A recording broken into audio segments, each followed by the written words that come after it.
Good morning. My name is Chad Augustin. I'm your Pasadena Fire Chief. Thank you for being here today as we discuss such an important topic. I'll now turn it over to Deputy Chief and Fire Marshal Anthony James so that he can provide excellent recommendations to protect yourselves, your homes, and your community in the event of a wildfire. All right, good morning. My name is Anthony James. I serve as the Deputy Chief and the Fire Marshal for the city of Pasadena. What a perfect day to talk hazardous vegetation mitigation. It's cold, there's moisture in the air, no winds, but it's important that we're not lulled into a false sense of security as everything looks lush and green around us. All it takes is a few days or weeks of consistent hot, dry temperatures to evaporate the moisture from the grasses and shrubs, creating a perfect environment for a potential fire. As we have no control over temperatures, winds, or humidity levels, we do have some control over fuels through abatement, defensible space, and home hardening. And with that, the month of May kicks off our annual Hazardous Vegetation Management Program. Over the next 3 months, we will inspect approximately 3,900 residential properties located within the very high fire hazard severity zone. These zones are based on evaluations of fuels, topography, and fire history. The annual inspections are in accordance with California Fire Code and Pasadena's Hazardous Vegetation Ordinance. In March of this year, residents within the very high fire hazard severity zone received a brochure outlining the requirements mandated by the state of California. Our program focuses on safeguarding residential property and the surrounding community in the event of a wildfire. Our program is designed to minimize fire danger by controlling the density, location of flammable vegetation, and creating defensible space between residential structures and the surrounding natural vegetation. The requirements are established to manage both fire erosion hazards to protect property and life. Pasadena Fire Department personnel will inspect these properties at no cost to the homeowner if no violations are found during the initial inspection. If violations are found, a fee will be waived if property owners correct the problem within 30 days. Many insurance carriers will accept cities' inspection reports as proof of compliance, which they may require in order to provide coverage. The ultimate goal of vegetation management program is to reduce the risk of buildings being ignited by a nearby wildfire. This is achieved by creating a buffer of defensible space with maintained vegetation between the building and the surrounding vegetation. So we ask our residents to adhere to the following. Remove all dead trees and keep grasses and weeds mowed within 100 feet of any building and 10 feet of any roadway. Grass and vegetation 30 feet away from structures may be maintained to less than 18 inches. Large trees and shrubs in that area should be 18 feet apart. Remove leafy foliage, dead wood, combustible ground cover, twigs, branches within 100 feet of any building. Remove dead limbs, branches, or other combustible matter from trees or other growing vegetation adjacent to any structures. Maintain 5 feet of vertical clearance between roof structures and any overhanging portion of trees. Remove any portion of a tree that extends within 10 feet of a chimney.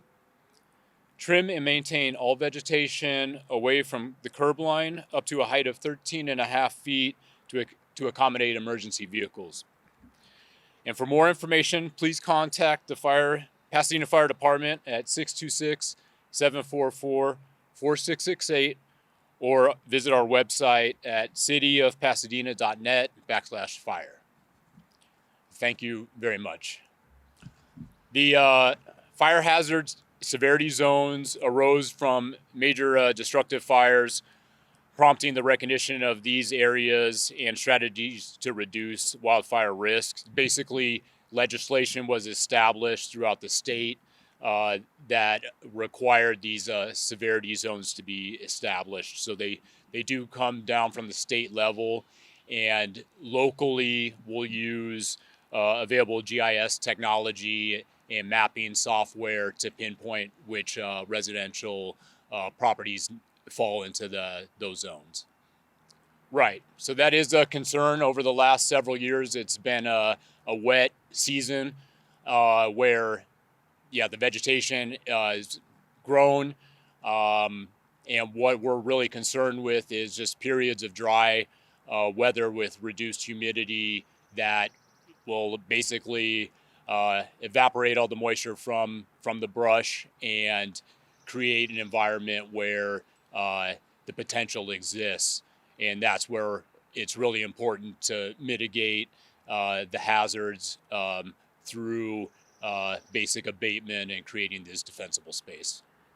We do have our emergency manager who's working on our local hazard mitigation plan that will address assisting disabled homeowners. There's not a specific plan through the fire department with that program, but they are more than welcome to reach out to us and we'll assist any way we can. Right, and especially in Southern California, we haven't had the larger brush fires that they've had up north, which is actually more concerning because during that time, vegetation just continues to grow. And that's why it's important for not only our annual vegetation management with our residential properties, but we partner with our parks and forestry departments within the city to do year-round abatement. And they're responsible for all city property that's not private property, but they put in a year-round effort to abate the hazardous brush. How high are the fees for people? So the initial fee, when we do our initial inspection, there is no charge. If a violation is found, the fee is waived within the first 30 days. If they still do not comply, an initial charge of $190 is assessed, and then it escalates as more inspections are needed, which it could result in citations, and it could result in the city hiring a contractor to conduct the work, and then the homeowner would be charged. We always stay alert of the fire forecast for upcoming years. And we continue to work with our various departments and stakeholders to just make sure the city is safe and that we do the necessary mitigation. So what is the fire forecast? So this year it's actually similar to last year, where it'll be more of a mild summer leading into the fall. But as we all know, weather can change. And so we want to be prepared. So off to my right, we have a patrol vehicle. It's basically a pickup truck with a fire pump on it. We will oftentimes during red flag days, we'll augment our staffing. We'll include 2 additional firefighters that will staff that vehicle. And they're able to get into tighter streets. And it carries some hose on it, so they're able to get into tighter places if in the event of a fire. So as we look at the property behind me, some of our major concerns would be some of the trees and the overhang near the roof line. So we'd ask the homeowner to trim that back. We're also looking for accumulation of any dead leaves or foliage on top of the roof. We'd want that removed. Because it's been raining and good moisture, the plants in front are currently good. If they were to die, that's something we would want removed and cleaned up. This location does have a good fire break, so that's very important to us in regards to fire spread. Yes, and that's why we kick off our program really in March when we send out our brochures to the homeowners so that they can plan for that. And they can hire contractors if they need, or gardeners to put in that work, really in the anticipation of the summer months when it gets warmer, and even into the fall where we get our Santa Ana winds that usually pick up. Ideally, the sooner in the year, the better, when it's not high temperatures or dry, humidity or winds. So colder is the better to do the mitigation.